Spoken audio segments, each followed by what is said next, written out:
வணக்கம். வணக்கம். வணக்கம். அனைவருக்கும் வணக்கம். வணக்கம். இன்றைய சீட்டைகள் குற்றப்பத்திரிகை தாக்கல் பண்ணி கைது பண்ணா 30 நாள் சிறையில் இருந்தாலே போதும். பிரதமர், முதலமைச்சர், அமைச்சர் யாரா இருந்தாலும் பதவி உடனடியாக நீக்கம். தக்கலை அருகே மீன் சந்தையில் பயங்கரம், கழுத்தை அறுத்து தொழிலாளி படுகொலை, வாலிபரை பிடித்த போலீஸ் விசாரணை. மீனாருன்னு சொன்னா தொழிலாளி அறுத்திருக்கான். நேற்று டெல்லியில் ஒரு சம்பவம் நடந்திருக்கு. இந்த முதல்வர் முகாமில் ஒரு ஆள் வந்து மனு கொடுக்க வந்திருக்காரு. முதல்வர் வாங்கிட்டு இருந்திருக்காங்க. டக்குன்னு அவரை முடிய பிடிச்சி அடிச்சு விட்டாரு. டெல்லி முதல்வர் ஒரு லேடி இல்லை, அவங்க அவரை அப்படி அடிச்சு விட்டாங்களா? அந்த ஆளு முதல்வர் அடிச்சு விட்டாரு. நேற்று அவங்க பேர் ரேகா குப்தாவா, அவங்க இல்லத்துல தான் நடந்திருக்கு. நடைபெற்ற குறைதீர் கூட்டத்தின் போது அதான் சொல்லுவோம்ல, சாதாரணமாவே அந்த சிஎம் எல்லாம் ஏன் இவ்வளவு பப்ளிக்கா வந்து எல்லாத்தையும் மனு வாங்குறது எல்லாம் இதுதான் காரணம்.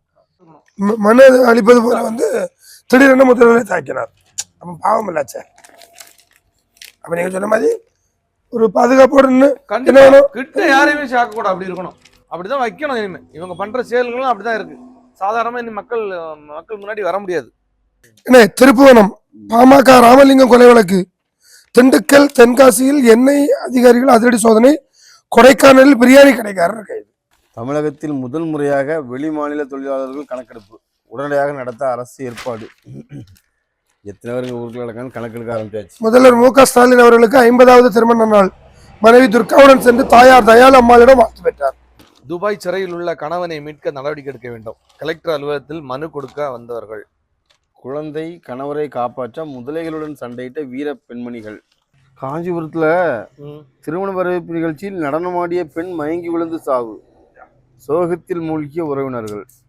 கடைசி ஆட்டம் ஆடி இருக்கப்போ ஒலிபெருக்கி சாய்ந்து விழுந்ததில் மூதாட்டி உயிரிழப்பு, அரசு பேருந்து மோதி முதியோர் உயிரிழப்பு. கொல்லங்கோடு அருகே கார் மோதி துப்புரவு பணியாளர் படுகாயம். ஜெயலலிதா மீதான வருமான வரி வழக்கு 38 கோடியை செலுத்துமாறு தீபாவுக்கு அனுப்பிய நோட்டீஸுக்கு இடைக்கால தடை. இது நல்ல கதையா இருக்கு. தீபாவுக்கு ஜெயலலிதா அம்மா சொத்தை கொடுக்க மாட்டாங்களாம், அவங்க நகையை கொடுக்க மாட்டாங்களாம், அவங்களுக்கு விதிச்ச தண்டனை உள்ள அந்த அமௌண்ட்டை மட்டும் கேட்ட சொல்றாங்க. குஜராத்தில் சம்பவம், சக மாணவர் கத்தியால் குத்தியதில் 10ஆம் வகுப்பு மாணவர் சாவு, பள்ளி சூறையாடு கும்பல். விஜய் இன்று கொடியேற்ற இருந்த நிலையில் தேவைக்கை மாநாட்டு திடல் 100 அடி காடி கம்பம் விழுந்து கார் நொறுங்கியது. ட்ரெயின் மூலம் நிறுவிய பெல்ட் அறந்தால் பரபரப்பு. கடைசியில் அந்த காருன்னு பாவம் தானே. இல்லை, கார் வாங்கி ரெடி பண்ணி கொடுத்துறான்ட்டாங்க. வேற காரம் ஏதோ ஒன்று அதுக்கு கொடுத்துருவாங்க, அது சும்மா விட மாட்டாங்கல்ல. ரயில் சிக்கி தலை துண்டானது. ராணுவ வீரரின் கண்ணு எதிரே மணி வலை. காட்பாடியில் வழி அனுப்ப போது வந்த சோகம். பாவம். வீட்டில் தூங்கி கொண்டிருந்த குழந்தையை கவி சென்று கடித்து குதறிய நாய். என்னன்னு காப்பாற்ற சென்ற பாட்டியும் கடித்தது. திருவாரூர் பக்கம் சரி, நாய் ஒன்றும் பண்ணிவிட்டாங்க. அதுக்கு ஒரு சமூக ஆர்வலர் கொஞ்ச நாளா ஃபிளைட் நியூஸே போட்டுருந்தாங்களா. ஆமா, அது மாதிரி இந்த நாய் இது கொஞ்ச நாள் வரும். எனக்கு கொஞ்ச நாள் நாய் இது வர முடியும். அடுத்த வேற ஏதாவது பேய் நியூஸ் வந்ததுன்னா தான் நாய் நியூஸ் மாறும். விருத்தாச்சலம் அருகே மரத்தில் கார் மோதி விபத்தில் 3 பேர் உயிரிழப்பு, 3 பேர் சாவு, 3 பேர் படுகாயம். வறுமையின் கொடுமையால் விபரீத முடிவு. ரயிலில் விழுந்து தாய் 2 மகள்கள் தற்கொலை. விருதுநகர் நடந்திருக்கு. பரவாயில்ல, நம்ம கண் கொஞ்சம் சார்பா. அது வறுமை கொடுமையால் அது பொருந்ததுல. ஆமா, நான் அதை பத்தின அதான் இதை பத்தி படிச்சீங்களா? ஆமா, வர வர உங்களுக்கு கண் பவர் கொஞ்சம் கூடுதல் தான் இருக்கு. கண்ணை டெஸ்ட் பண்ணணும்னானே இவ்வளவு லாங் நமக்கு தெரியுது. நம்ம உங்க பேப்பரை என்ன பண்ணணும், கொஞ்சம் தள்ளி வச்சுட்டு படிச்சு பாருங்க. கை இவ்வளவு தானே போகுது. அதான் சரி, உங்க கை பார்த்து படிச்சது ஒரு குத்தமா. குமரியில் தேங்காய் விலை கிடுகிடு உயர்வு, கிலோ ரூபாய் 75க்கு விற்பனை. வரலாறு காணாத உச்சம். தேங்காய் ரேட்டு தானே. புதுக்கடை அருகே சோகம், திருமணமான 2 ஆண்டுகளில் போலீஸ்காரர் மனைவி விஷம் குடித்து தற்கொலை, கணவர் உட்பட 3 பேர் மீதும் வழக்கு. ஆடி போய் ஆவணி வந்ததால் சூடு பிடித்த பட்டு சேலை விற்பனை. தொடரும் முகூர்த்தங்களால் கடைகளில் குவியும் கூட்டம். குளச்சலில் குழந்தையிடம் 1.25 பவுன் நகை திருட்டு. நேற்று நாமக்கல் பக்கம் இந்த மண் அள்ளுவாங்கல்ல டிராக்டர்ல, அதை தடுக்க போன பெண் வியூவை அடிச்சு நல்லா அடிச்சிருக்காங்க. ஆமா, வீட்டுல போய் அடிச்சிருக்காங்கப்பா. அப்ப என்ன சட்டைகளோட என்கவுண்டர்ல போனோம்மா. கேரட் விலை ரூபாய் 100 தாண்டியது. சுற்றுலா அழைத்து செல்வதாக கூறி 3.25 லட்சம் மோசடி. டிராவல்ஸ் மீனவர் உட்பட 2 பேர் கைது திருட்டார்ல. இளம் எம்எல்ஏ என்னை ஓட்டலுக்கு அழைத்தார்.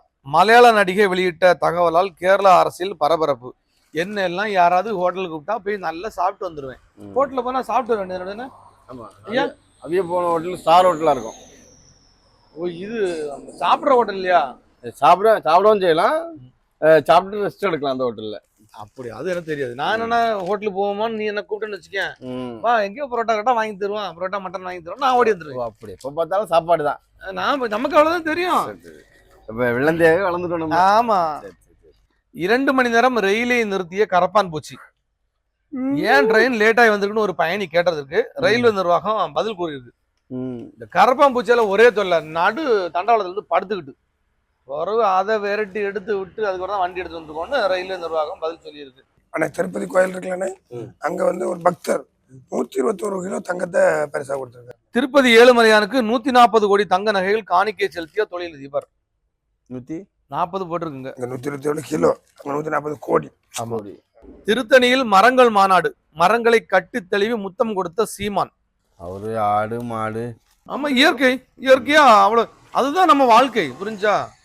ஓ, இயற்கை அதுதான் நம்ம வாழ்க்கை. ஆமா. தூத்துக்குடியில வாலிபர் அடித்துக்கொலை, நண்பர்கள் கைது. ஐயே, அதுக்கு எப்படி பாக்குறியா? இல்ல ஒரு இது வாட்ச் இருக்கும்னு கேட்டது, நான் பின்னாடி முன்னாடி தூத்துனா அது நல்ல இடம். தூத்துக்குடியில் வாலிபர் அடித்துக்கொலை, நண்பர்கள் கைது. ஒரு எடிப்படாம போட்டு வர பத்தலாச்சுவானே. நீங்க மாற திருப்பி சொன்னீங்கன்னா அதை அப்படியே போட்டுருவாப்ல. சொல்லாம விட்டா கூட ஏதாவது சரி கட் பண்ணுவோமான்னு கட் பண்ணுவாப்ல. டிரைவரிடம் வாங்கிய 3.5 பவுன் நகையுடன் ஓடிய ஆசாமி போலீஸ் தேடுகிறது, பார்த்து விட்டு தருவதாக கூறி. பாக்கான்னு கொடுத்த கேட்டோன்னே இவன் கொடுப்பானா எவனாவது? இங்க பாருங்க எப்பா பொங்கல் பரிசாக ரேஷன் கார்டுக்கு தலா 5000 ரூபாய் தீபாவளி நாளில் அறிவிக்கிறது தமிழக அரசு. அப்ப இந்த வருஷம் தீபாவளி சிறப்பா கொண்டாடலாம். பொங்கல் பரிசாக ரேஷன் கார்டுக்கு தலா 5000 ரூபாய் தீபாவளி அன்னைக்கு அறிவிக்கிறாங்க. தீபாவளி அன்னைக்கு அறிவிக்கிறாங்களா? ஆமா, தீபாவளிக்கு வெளியே போடு. அதாவது பொங்கலுக்கு பரிசு கொடுக்கறதா தீபாவளி அன்னைக்கு அறிவிச்சிருவாங்க. ஆமா ஆமா, 5000 புரிஞ்சா? அப்ப நம்ம என்ன பண்ணணும், தீபாவளிக்கு கடனை வாங்கி ட்ரெஸ் எடுத்துடணும், பொங்கல் வந்தவரை கொடுத்துக்கலாம். இது வந்து இது நான் வன்மையா கண்டிக்கிறேன். ஏன்னு கேட்டீங்கன்னா, அதிமுக ஆட்சியில அடுத்த கதையை போகணும். இதுக்கு முன்னாடி இருந்த ஆட்சியில அடுத்த கதையை போகும் 2500 ரூபாய் கொடுக்கறதுக்கு 5000 ரூபாய் கொடுங்கன்னு சொல்லி போராட்டம் பண்ண ஆளு இவரு. ஆனா இவரு ஆட்சி வந்தோடனே 1000 ரூபாய் கொடுத்தாரு. 5000 தரல. எங்க லாஸ்ட் ஆட்சியில ஓட்டு வாங்கணும்னா நீ அப்படியே சொல்லி ஐயா, அதாவது 4 வருஷம் 4000 ரூபாய் கொடுத்துருக்காங்க. 5வது வருஷம் 5000 ரூபாய்க்கு மக்கள் தொழில் போட்டு அடுத்த வருஷம் எலெக்ஷனுக்கு வரும்போது என்ன சொல்லுவாங்கன்னா நாங்கள் பொங்கலுக்கு 5000 ரூபாய் கொடுத்தோம், 4 வருஷம் 1000 ரூபாய் கொடுத்தது எங்கன்னு தெரியாது. அது மறைக்கப்படுது. சும்மா போட்டுக்கிட்டு கண் வைக்கிற வேலை அவ்வளோ. ஐயா ரெக்கார்ட் போட்டீங்களா? போட்டிருக்கேன். ஆமா காக்கா, ஏன் காக்கா ஏன் நான் படிக்கிறது உனக்கு கொடுக்கலையா? ஆசிரியை மீது பெட்ரோல் ஊற்றி தீ வைத்த மாணவன், ஒருதலை காதலால் வெறிச்செயல். போபால்ல மத்திய பிரதேசம் நடந்திருக்கு. என்னப்பா நடக்கு? டீச்சரை லவ் பண்ணியிருக்கான், டீச்சர் ஏத்துக்கிறவனே அந்த பெட்ரோல் ஊற்றி கொளுத்து. எல்லாரும் மலர் டீச்சர் மாதிரி வருமா? அதாவது இந்த டீச்சரு பாவம், இவன் டார்ச்சர் பண்றான்னு சொல்லி ஸ்கூலே மாற்றிருக்காவ. வேறு பள்ளிக்கு மாறிய போதிலும் அந்த மாணவர் அவ்வப்போது ஆசிரியை சந்தித்து பேசியுள்ளனர். ஐயோ, மாணவன் 10 வச்சுட்டான்னா பெட்ரோல் ஊற்றி சரி. அது அவங்க இவன் டார்ச்சர் தாங்க முடியாம வேற ஸ்கூலுக்கே போயிருங்க. அது அந்த காலத்துல டீச்சர் சொல்ல தாங்க முடியாம ஸ்கூல் விட்டு ஓடி ஆள் நிறைய பேர் இருக்காங்க. இப்போ மாணவர் சொல்ல தாங்க முடியாம ஸ்கூல் விட்டு டீச்சர் ஓடின விட மாட்டேன்றாங்க. ஆண்டுதோறும் சமூக சேவைக்கு 30 கோடி செலவிடும் மகேஷ் பாபு. அது மாதிரி நடிகர்னா அது மாதிரி இருக்கணும், சம்பாதிச்சு மக்களுக்கு கொடுக்கணும். கொஞ்சமாவது கொடுக்கணும் மக்களுக்கு. ஆமா. ஆன்லைன் கேம்களுக்கு தடை மசோதா நிறைவேற்றம், மக்களவையில் கடும் அமளிக்கு இடையே. ஏன் இதை நிறுத்தக்கூடாதுன்னு அமளி பண்ணாங்களோ தெரியல. இதெல்லாம் படிச்ச சூதாட்ட செயல்களை நடத்துபவர்களுக்கு 3 ஆண்டு சிறை, 1 கோடி அபராதம். எப்பா, ஓரளவு விமோச்சனம் வந்துச்சுன்னு நினைக்கிறேன். கோயம்பேடு மாவட்டத்தில் வீட்டு தோட்டங்களில் பனானா சப்போட்டா நடவு செய்யலாம். வீட்டை விட்டு ஓடி வந்து கன்னியாகுமரி கடற்கரையில் சுற்றி திரிந்த 8ஆம் வகுப்பு மாணவன் போலீசார் ரோந்து பணியின் போது சிக்கினான். மார்த்தாண்டம் மேம்பாலத்தில் நிறுத்தப்பட்ட ஆட்டோக்கள் பறிமுதல். மேம்பாலத்தில் என்னன்னா, அந்த ஓரமா ஆட்டோல பஸ்ல இருந்து இறங்குறாங்கல்ல, அவங்கள கூட்டு போறதுக்காண்டி ஒரு ஸ்டாண்டு மாதிரியே உருவாக்கிட்டாங்க. 1-2 ஆட்டோ அப்படி இப்படி நின்றுச்சு. அப்புறம் இப்ப நாள் நிறைய வண்டி நிற்க ஆரம்பிச்சிட்டு. முதல்ல என்ன பண்ண, கீழே ஆட்டோ ஸ்டாண்டு என்ன பண்ணாங்கன்னா, 1 ஆட்டோ 2 ஆட்டோ மட்டும் மேல நிற்கும். அந்த ஆட்டோல ஆள் ஏறி போனோம்னா கீழே அடுத்த ஆட்டோ வரும். அந்த மாதிரி இருந்துச்சு.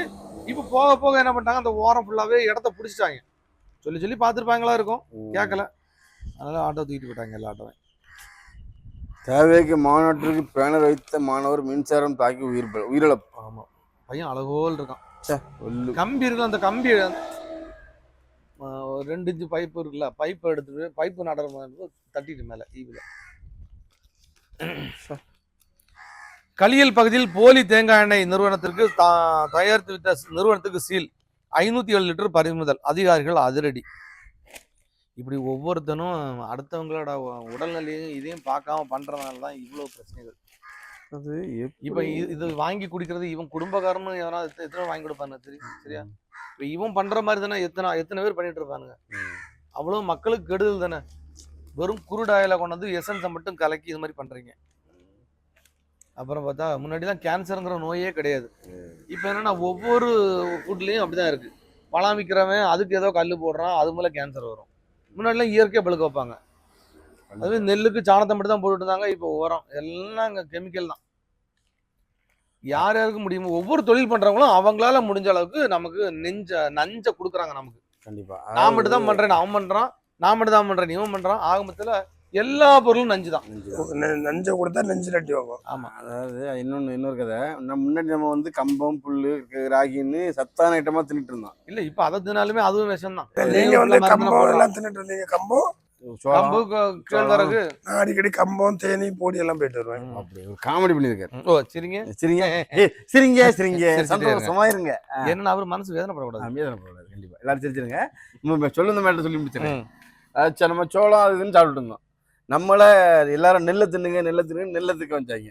இதுதான் சத்தான உணவு, நெல்லை தின்னு வச்சாங்க. இப்போ நெல் அவ்வளோ கார்போஹைட்ரேட்டா இருக்கு. இப்போ பழையபடியும் சோளம் தின்னுங்க, ராகி தின்னுங்க, அதை நாங்க தயாரிச்சு விற்கிறோம், அது தின்னுங்கன்னு. நம்ம ஆளுகள் எப்படி தயார் பண்ணணும்னே மறந்துட்டாங்க. இப்ப அவங்க என்ன பண்றாங்க, தயார் பண்ணி நமக்கு தராங்க. எல்லாமே வந்து ஒரு கார்பரேட் கம்பெனி நிறுவனம் நிர்ணயிக்குது. நம்ம வாழ்றோம், அவ்வளவுதான் மேட்ரு. எங்க வாழ்றோம், நோய் நொடியோட வாழ்றோம். அவன் மறந்துருக்குங்களா கார்பரேட் கம்பெனிக்காரன். பாலக்காடு அருகே வீடு புகுந்து வாலிபர் அடித்து கொலை. கள்ளக்காதலின் கணவன் கைது. எல்லா இடமும் கள்ளக்காதல் தான் இருக்கு. 5வது பிரசவத்திற்கு மருத்துவமனை செல்ல வடமாநில பெண் திமுக அனுப்பி வைத்தார். கன்னியாகுமரியில. ஆமா, கன்னியாகுமரியில 5வது பிரசவம் அந்த பிள்ளைக்கு. அந்த பிள்ளைய மருத்துவமனை போ, அவனுக்கு பிரசவ டேட் வந்தாச்சுன்னு சொன்ன அப்புறம் கேட்காம அதை அட்டம் பிடிச்சிட்டு இருந்திருக்கு. அந்த நம்ம கன்னியாகுமரியில உள்ள திமுக எல்லாரும் சேர்ந்து அனுப்பி விட்டுருக்காங்க. ஏமா அப்பெல்லாம் இருக்கக்கூடாதுமா, நீ எங்க ஊர்ல பிழைக்க வந்துட்ட, இங்க வந்து ஏதாவது ஒன்று ஆச்சுன்னா நான் எங்க பேர் தான் கெட்டு போவோம், எங்க ஆட்சி தான் கெட்ட பேரு, நீ முதல்ல ஆஸ்பத்திரி போ அப்படின்னு அனுப்பி விட்டுருக்காங்க. அதனால திமுகவினருக்கு ஒரு பாராட்டு தெரிவிச்சுக்கோம். இந்த மாதிரி விஷயங்களுக்கு பாராட்டு சொல்லுவோம். கண்டிப்பா. இந்த மாதிரி ஆட்கள் தோழமைஞ்சு கொஞ்ச நேரத்துக்கு முன்னாடி முட்டு கொடுத்தார்ல, இதெல்லாம் வன்மையா கண்டிக்கிறோம். உண்மையை உறக்க பேசணும். வில்லுக்குறி அருகே இறைச்சி கடைக்காரர் தூக்கு போட்டு சாவு. ஆறுகாணியில் கூலி தொழிலாளி தற்கொலை. நாகர்கோவிலில் மயங்கி விழுந்து தொழிலாளி சாவு. பைக் மீது கார் மோதி போலீஸ்காரர் படுகாயம். குமாரபுரத்துல. கோழிக்கோடு அருகே சிகிச்சைக்கு வந்த சிறுமி பாலியல் பலாத்காரம். ஆயுர்வேத டாக்டர் கைது. டாக்டர் திவாகர் இவரே மேற்பட்ட ஆளு. அவரு திவாகர்னு முடிவு பண்ணிட்டீங்க. திவாகர் 2. நாகர்கோவில் கோணத்தில் இடிந்து கிடக்கும் பாலிடெக்னிக்கில் சுவர். நாய்கள் தொல்லை என ஒரே புகார். இங்கே நாய் தொல்லையா? ஆமா. கடையை முடியுமா? முடியும். மணி எத்தனாவது? மணி 7 தான். அது